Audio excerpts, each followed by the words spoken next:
Welcome back to Definitely Not Definitive. I'm Ken. And I'm Bethany. And we're just a couple of kooky, crazy kids in love that love reacting to some Castlevania. Yes, we do. This is season 3, episode 2. You can get all of our reactions to Castlevania down below in the description of this video. There's a playlist there and a link to Patreon if you want early ad-free access. We're a month ahead on our reactions for YouTube edits and even further ahead on our full watch-along reactions. Yeah, we are. You ready to check this out? I'm so ready. All right, let's do it.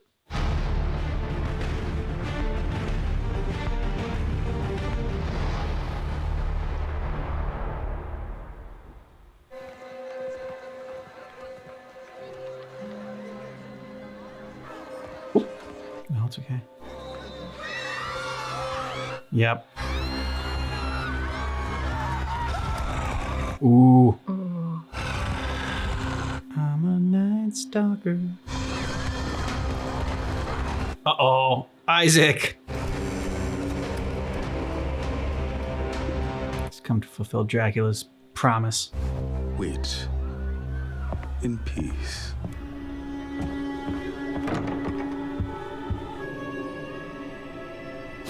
Statue emoji in there. I smell you, Forge Master. Interesting. Not many people can smell an education.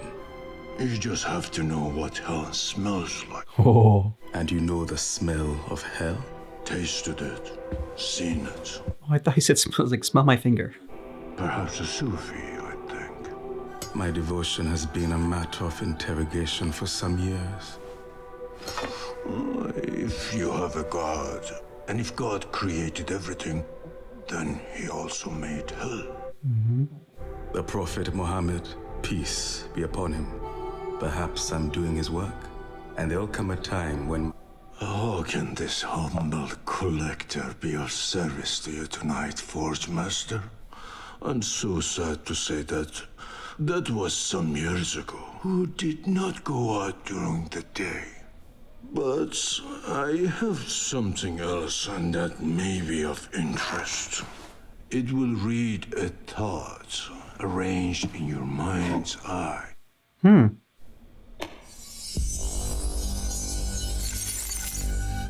the mirror wants to be called Sir. Sir? Don't make the rule. Sir, you will obey the wishes of the one who speaks his name next. Sir Mirror, see my wish. Looking for... Oh! Are you breathing, betrayer? I thought he was going to search for Alucard. Sir Mirror, who owns this castle you show me? So, this is Styria. Was this a useful thing? Hell yeah. You have my thanks. You would give me such a valuable thing as a gift? Just don't kill me.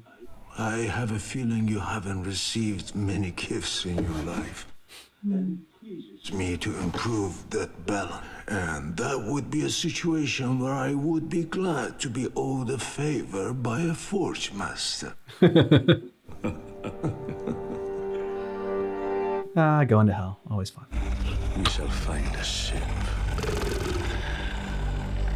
Ugh.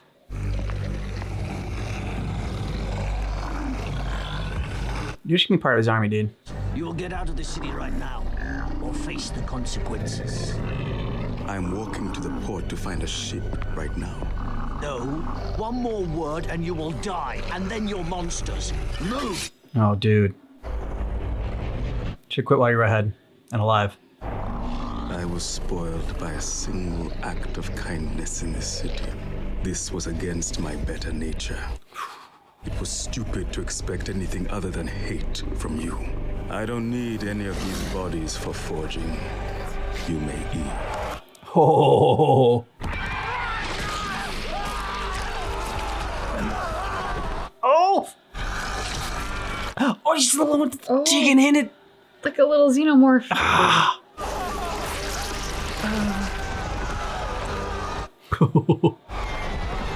Yeah, I mean, they said they were going, dude. You really should have just...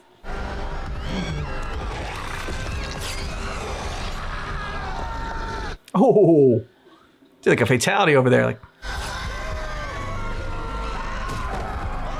Oh. They look like Baracas when you went like this and just like cuts them in half. Yep. I mean, they're all doing fatalities right now, but his look like when it's more Mortal Kombat. Bored. I'm bored and I want to be going somewhere.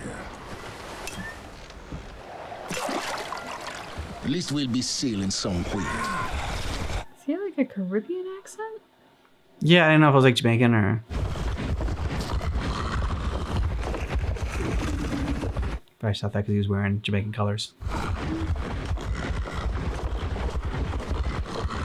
Well, this is my ship right here. Then perhaps we'll take this one.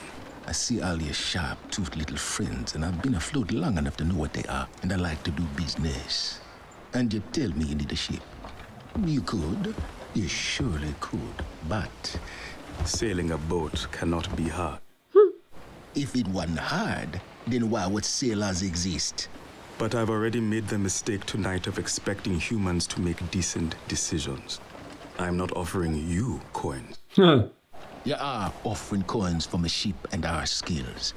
You've just said you've been disappointed by men making improper decisions. You are a strange man. I'm bored. Will be many things, but I doubt it will be boring. It's true. I am Isaac. What is your name, Captain? God knows forgot it long ago. All you need to know and all you need to call me. Cool. Do I have your word, Isaac? You do. And your coins I trust. Then we shake hands as travelers who have made an agreement to sail together without threat or fear. Or being eaten by beasties. Lads, we have guests. We sail for Genoa. I wonder how the crew feels about the guest. Yeah, exactly. I have it. The future. Oh, I can't wait for this. She's already carrying the future rolled up under her arm. Well, it's the future, is it? Your comedy act hasn't improved while I've been away. I had the cartographer in. Come and look at this. We have never been able to project our power west. Too many strong nations. From here to Brayla. That must be 800 miles of territory as the crow flies. A corridor nation. You've gone mad. The humans are in complete chaos, hiding in villages and being picked up by abandoned night creatures loose in the field. A pen for livestock? That's right. We enclose this corridor. You're insane. Oh, yeah. Even police such long border. We have Hector, the Forge Master, in us. Is how we take control of the corridor and trap ourselves a flock of livestock. That's the wonderful thing about humans. Leave a handful of them alone for 5 minutes. That's my plan. Take over a long enclosure of land and drink all the humans forever. Brilliant, isn't it? Do you know what annoys me about it most? It's a really good idea. Your experience and all our intelligence tells us it's chaos from here to the dime. But we do have Hector. You might just want to die at this point. Yeah. In the cell that will have no interest at all in helping you do anything. Exactly. He was quite pliable once. Beat the shit out of him and dragged him 800 miles. I don't see him being happy to do you any other favors, Carmela. Did she not see this coming? She makes a fair point. Nope, she didn't.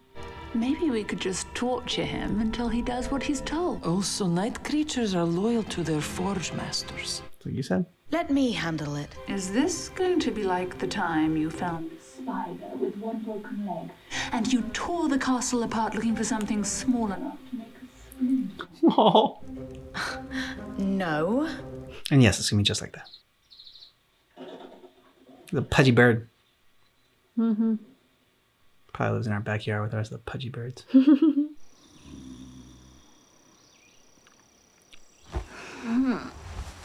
I suppose I'm awake now. Sorry? Good boy.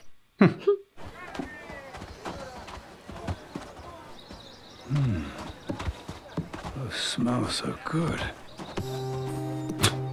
Mr. Dick way to do it. What a formidable beast you are. I recognize, of course, the crest of the noble house of Belmont upon your fine tunic. Perhaps one of these local artisans might conduct some discreet repairs upon it. Who the hell are you? These are the conversations we must have. But first... Let's break bread. I am the Count Saint-Germain. Doubtless your family told you stories about me. Oh, of course, the Purge. Great sympathies. Yeah, he looked really sad and broken up about it. Your family. And your family's sacred role in this country. And such an entrance. Dragging a dead night creature behind. You are practically the Jesus of murder. I have no idea what's happening right now. That remains to be seen. Thanks for paying. No.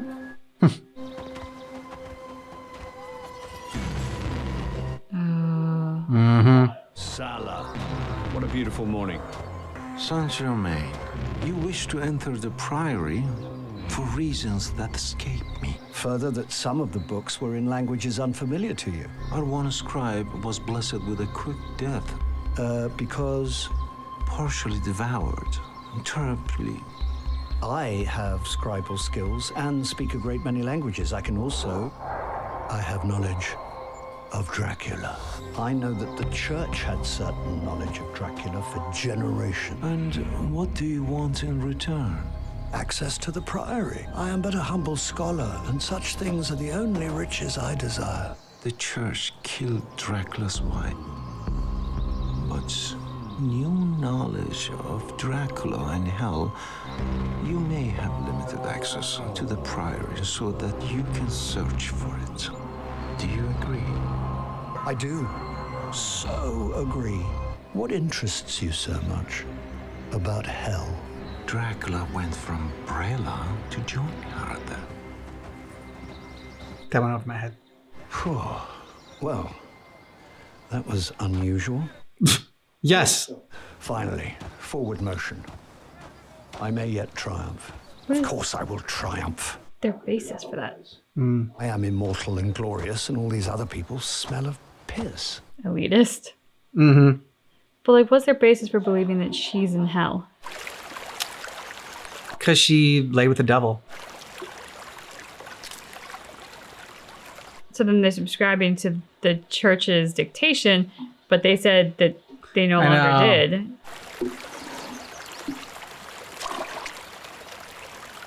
They're an interesting addition to the story. Mm-hmm. Yeah, I haven't figured them out. I don't think I like them though. Oh, definitely not.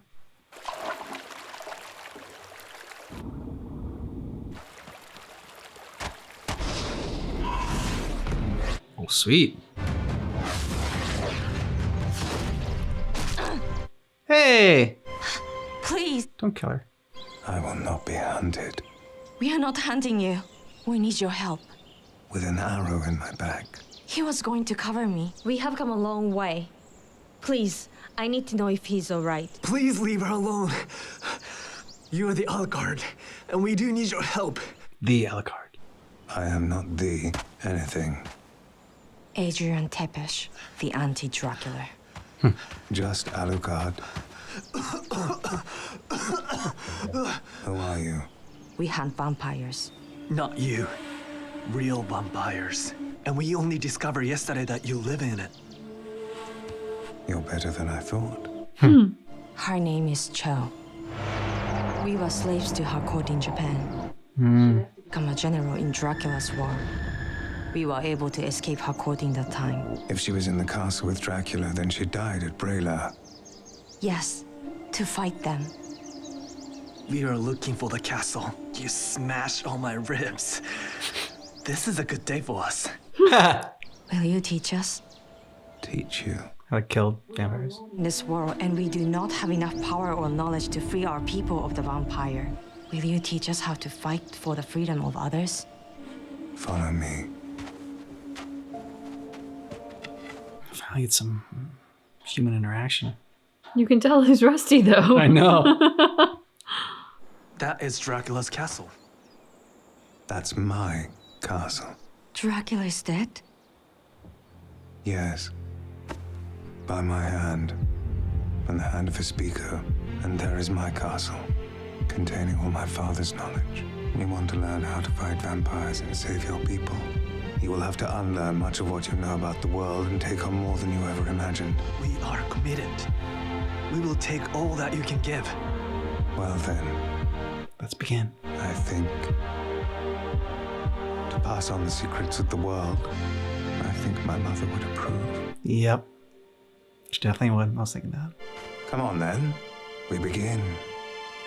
Only problem is now I feel like next episode shit's gonna hit the fan because like this would have ended so happy and cheery and upbeat. I mean, there was a little bit of ominous notes with the one like, well, I mean, obviously Carmella's plan, and then also like the three wise men, like what they're up to, some shady shit. I don't know, like I can't figure them out. Yeah, the Priory. I don't know. Like maybe I'm jaded by like Daniel Brown, but I think of Priory and I think of the Priory of Sion from the Da Vinci Code, and like they were up to some shady shit. So like Priory just in my brain is like, they're never the good guys. Yeah. I mean, there was so much to unpack about this. I mean, because you didn't even touch on Isaac yet, too. Like, and that was a big thing. Camilla and her plan is, I mean, that would sort of be evil genius. You have a plot of land, you pen people in, you feast forever. I mean, they're basically farming humans, which is what humans have done to livestock and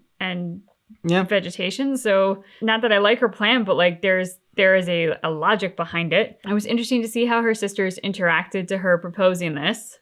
Well, it's also interesting to see, like, I mean, because you had brought up so much about the fact of how stupid Carmilla was at the end of last season, and how like the way she treated Hector, and like how Hector can control the creatures that he creates, and so why would she do this? And like, I thought that, I don't know, she had a better plan, but like when her sisters kind of point that out to her, she's like, oh yeah, like, so she really is just, in one sense, she comes out with these grandiose plans or whatever, but then like the small little details, I guess like it's because she just doesn't understand human nature and she thinks of them as pets, and like pets always obey if you like beat them enough. I don't know. Like, by the way, we don't beat our pets to get them in a way. So when she first didn't seem to register the potential power of Hector, in my brain I was like, oh, they've kind of done a disservice to her character because like she was so smart and so interesting. But now that season, I'm like, okay, I think I gave her too much credit. I'm getting sort of that Cersei Lannister vibe about her, and I just keep hearing Tyrion in my head of like, you're not as smart as you think you are. Yeah. Like, she thinks she's a genius mastermind. Yeah. She's got ideas. She doesn't have follow through. She doesn't have the ability to think out the plan in all of its aspect and all of the moving pieces, because if she did, she would recognize what her sisters just said and what I had said, I don't know how many episodes ago, which is Hector has no motivation right now to obey you. Yeah. You had a motivating factor. You had made him an ally. He thought he was a willing participant. If she was smart and manipulative, she could have used that to her advantage. And regardless of what she may have felt about him or thought about him, she could have made him think that she thought he was valuable. She basically told him the only thing keeping him alive is for him to make the army for her, which not much motivation to make that army if he knows he's going to die afterwards. And if you threaten him with dying if he doesn't make the army, well, he's dead afterwards anyway. So again, not much of a threat. I found all of that interesting, and it did definitely make me rethink how interesting I found Camilla, because she's definitely going down a bit. Now, her sister, who wanted to find a fake leg for a spider. Yeah, that's something you would do. She interests me. Because you're a vampire and yet you have that degree of empathy. I also think she, in volunteering, might actually have the wisdom to know that you get more bees with honey. And I think that's what she's going to try on Hector. Then the only question becomes, is she really so empathetic that she falls for her own ploy? Or can she truly be manipulative and then whatever happens to Hector happens to Hector? And I don't know, because we just don't know enough about her yet. And Carmilla is just a great example of ambition and intelligence are not the same thing. And ambition can get you pretty far. And ambition can be like, intoxicating and like making people like want to follow you because of your ambition. But when your ambition just gets too big and too much, and it's not backed up with that in intelligence, that's when you crash and burn and fall into problems. That's when you beat the Forge Master that can make you an army when you had him like in the palm of your hands anyways. Yeah. And we were like doing such a great job. Like, it's like she can only be fake nice for so long, and then she has to be a bitch. Well, she's all ego. I mean, yeah. She is so egotistical that it never occurred to her that Hector may not want to serve her. I mean, like, yeah. Her idea was that regardless of how she treats him, she's so much above him that for some reason he will serve her regardless. And like, that's all ego and zero intelligence in that thought process. Well, and it's just a lack of respect for humans in general, because like, I mean, she looks at them as pets, and that's what she talked like, about Dracula and his wife, and they call her a pet all the time because she couldn't understand love. She couldn't understand how they could actually be like equals in that. And there are good pet owners and there are bad pet owners. Yeah. And there are people that, just feel like, okay, the pet's just there to obey me and do what I need them to do. And if they don't, then I'm going to abuse them. And like, they're going to figure out that they're going to do what I want, or I'm going to make their lives miserable. And yeah, that's just, those people are scummy. I mean, there's abuse. There's also neglect, and neglect can be extremely harmful to pets as well. So like, they don't even have to be D-baggish to the point of abuse. They could be neglectful and still cause a great deal of harm. So Isaac's cool. I love his little mirror that you can ask questions to, and I can show him everything. Like, that's amazing mirror. Yeah, it's a great little tool that he has now. These characters that are so hurt and wounded. Isaac finally shown a kindness. This guy gives it to him. I thought it was just because he didn't want him to murder. He's like, well, I don't think you have any money, and you're probably gonna murder me for this thing, so I'm not gonna charge you for it. And like when he talks about like, I know I'm going to hell, I thought that was what he was gonna follow it with, and I have no plans on getting there, like, so I'm in no rush to get there soon. But the fact that he said like, I feel like you have not been shown a lot of kindness in your life, just that little bit of kindness put a little chink in Isaac's armor, and he was willing to not just slaughter everyone as soon as they like threatened him. None of us have been a Forge Master. We all speak for yourself. We don't carry the smell of hell on us because we don't have that power, and we haven't visited there. Isaac is like this fascinating creature, and yet so incredibly relatable in that he was shown a kindness and it altered his perspective on the world, and he went out into the world a little bit lighter. And then someone was a dick to him, and boom, humanity sucks. And I think all of us have had those days, have had those interactions with people where like, man, we're having a rotten day, and someone just does the smallest kindness. Don't even know what it was. It could be something tiny, like picking up something we dropped that we didn't know we dropped. But like that tiny act of kindness, of looking out for us when we were in our own little world or having a bad day or whatever. And something that's like, I feel a little bit lighter. My load is a little bit easier. I can be kind to the next person because I now have that capacity, whereas before I was just a ball of stress. But then you get to the next person and they're addicted to you, and it's like all of that stress, all of that anxiety, all of that whatever it is comes flooding back in, and humanity sucks, and you're like, I'm going back into my little hole, and I'm gonna get through this day, I'm gonna put my head down, and I don't care about anybody around me. And that's very relatable because we have all felt that way, but it also shows what an incredible impact just a tiny act of kindness can have on someone. And the ripple effect that tiny act can do. Very much like the ripple effect that being a dick can do. And like going out of your way to just be an asshole has a very powerful ripple effect that, I don't know, maybe you feel better for being a jerk, but like look at how many people were hurt because of it, who you don't even know about, who you never interact with, but the ripples go on and on. And also like, I mean, they were doing that out of fear, which like, I mean, you could say like, it's very justified fear for like, I mean, those night creatures that come in and kill people before, and now you see them again, and you're just like, okay, well, we gotta strike first and get them out of there. But like, so you understand where the, you know, dickishness, whatever, came from. It was just like, it's fear-based. And usually that's like, you know, it's either like fear or like, you know, because hurt people hurt, and like, you know, they had had a bad experience. And so, yeah, it's like, it's not something like that. I would say that I would necessarily have acted any differently, where like, if these creatures were in my town and I was like, and this guy's like, oh yeah, sure, I'm just going to go. I'm like, yeah, no, yeah, you're gonna leave, like stay in this town. Like, no way. But at the same time, going back to Bethany's point, we've talked about this before, but yeah, just, you never know, just like holding the door open for somebody, giving them a smile, like, you know, just any sort of kindness you can give to somebody during the day, you don't realize necessarily the impact that's gonna have on them. And sometimes they don't even realize it. And it can just be, you know, I'm not just saying it's like make somebody's day or like completely change them as a person.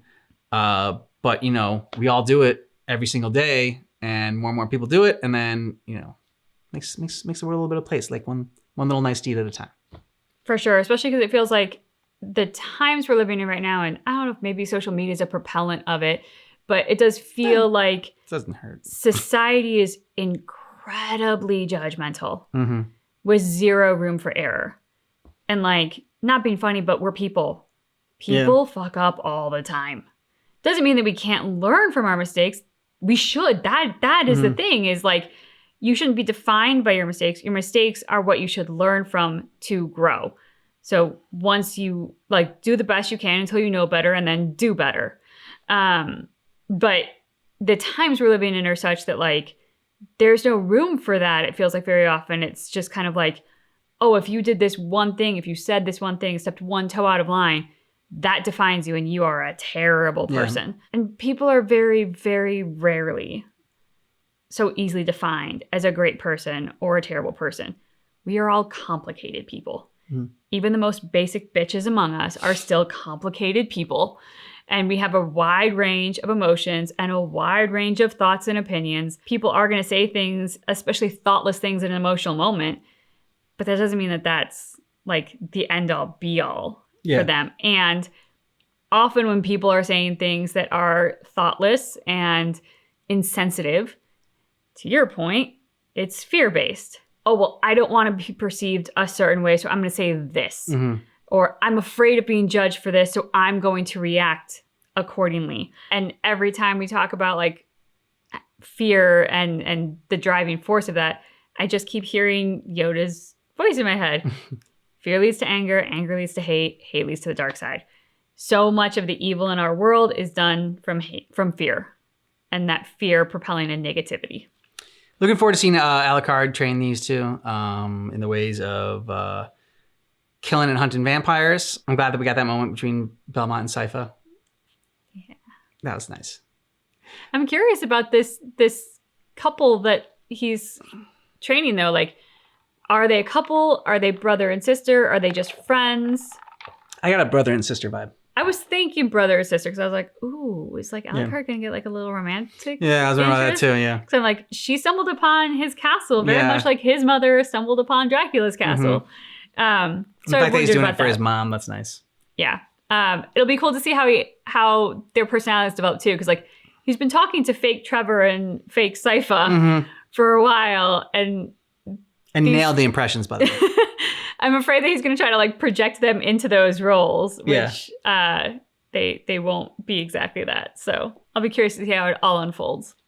Let us know what you thought about this down below in the comments. And if you want early ad-free access to our reactions to Castlevania, we're a month ahead on Patreon. Down below in the description of this video, there's a link there. And you can even get further ahead on our full watch-along reactions. Yep. Thanks so much for checking out our reaction for Castlevania Season 3, Episode 2. But just keep in mind that our reaction is definitely not definitive. Oh, you got your stretch it when you're just a bucky bird.